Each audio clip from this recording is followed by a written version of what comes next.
La chronique bourse, la quotidienne Zone Bourse, Anthony Bondin.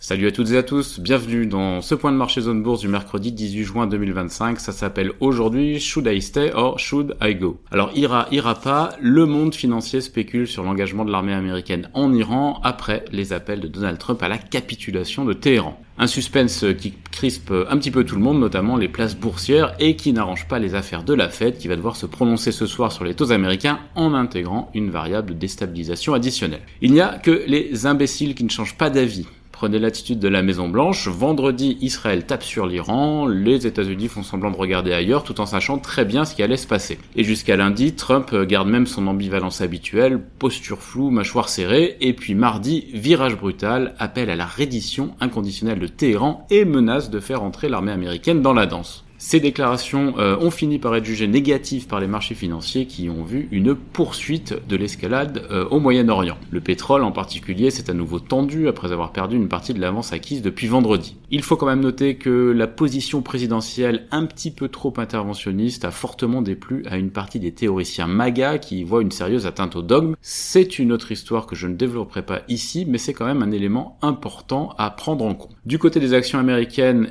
on a baissé pavillon en séance hier, le recul a été accentué par des dépenses de consommation plus faibles que prévues des ménages américains en mai. Les économistes estiment que les consommateurs ont anticipé leurs achats en avril à cause de l'arrivée des droits de douane. Ça a provoqué un certain trou d'air au mois de mai. La question à quelques centaines de milliards de dollars est désormais de savoir si le virus de la prudence va se propager sur les mois qui suivent sur les consommateurs américains. En tout cas, le S&P 500 a cédé 0,84% en clôture hier. Un petit peu plus tôt, le Stoxx Europe 600 avait baissé dans des proportions quasiment identiques. L'indice large américain gagne encore 1,7% en 2025. Son homologue européen, c'est plus 6,8%. C'est quand même pas si mal au regard des bouleversements intervenus depuis le début de l'année.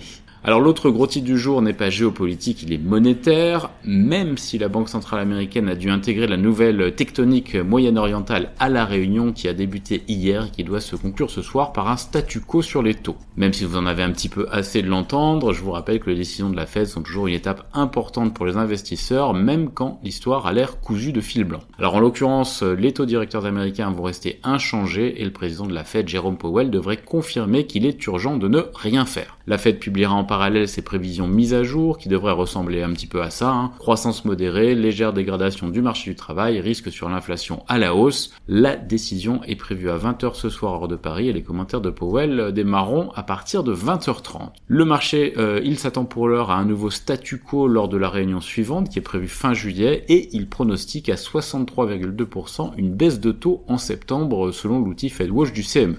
C'est précisément ce pari qu'il vous faudra surveiller ce soir pour comprendre la réaction de Wall Street à la prose de Powell. Les observateurs auront aussi à disposition le dot plot, c'est un tableau prospectif qui permet de mesurer l'appétence des banquiers de la Fed pour faire bouger les taux à court, moyen et long terme. La bataille actuelle se situe entre une baisse de taux ou deux baisses de taux cette année. C'est peut-être un détail pour vous, mais pour le monde de la finance, ça veut dire beaucoup. Côté Asie-Pacifique ce matin, la tension géopolitique n'affecte pas vraiment le Japon où le Nikkei prend 0,7% en fin de parcours. Hong Kong a un petit peu plus de mal depuis quelques jours avec une baisse de plus de 1% ce matin en séance. La Corée du Sud, l'Inde et Taïwan évoluent en légère progression. L'Australie perd 0,15% mais navigue toujours autour de son record qui date de la semaine dernière. Les indicateurs occidentaux, ils sont incertains. Ça illustre le regain de nervosité visible sur l'indice VIX, l'indice qui mesure la volatilité, donc les craintes des investisseurs. On passe à l'actu des sociétés en commençant par la France avec pas mal de news sur Airbus.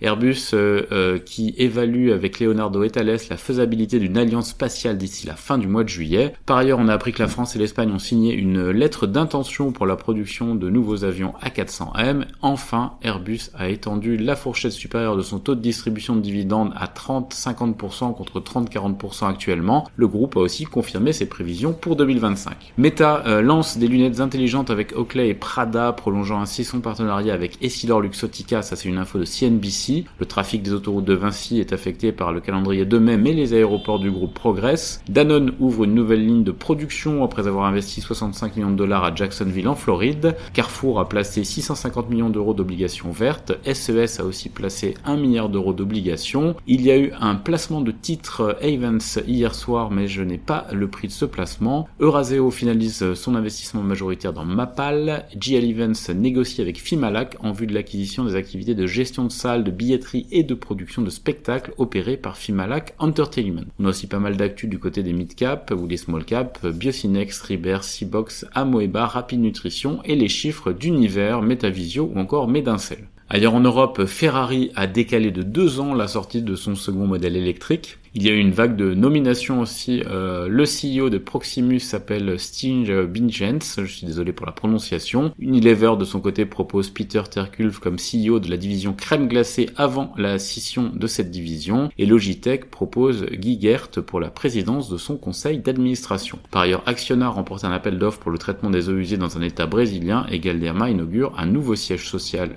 aux USA à Miami. En Amérique du Nord, Microsoft confirme travailler à une nouvelle console Xbox. Hasbro réduit ses effectifs de 3% à cause des droits de douane. Hyatt met la main sur Playa Hotel & Resorts et General Mills supprime les colorants artificiels de toutes ses céréales et de tous ses aliments aux États-Unis. Dans le reste du monde, Xiaomi lancera le SUV électrique U7 à la fin du mois de juin. Mitsubishi Motors augmente le prix de ses véhicules neufs américains de 2,1% en moyenne et Viasat a été identifié comme victime du cyberespionnage chinois Salt Typhoon selon les informations de Bloomberg. C'est terminé pour ce point de marché du jour. Je vous souhaite une excellente journée à toutes et à tous.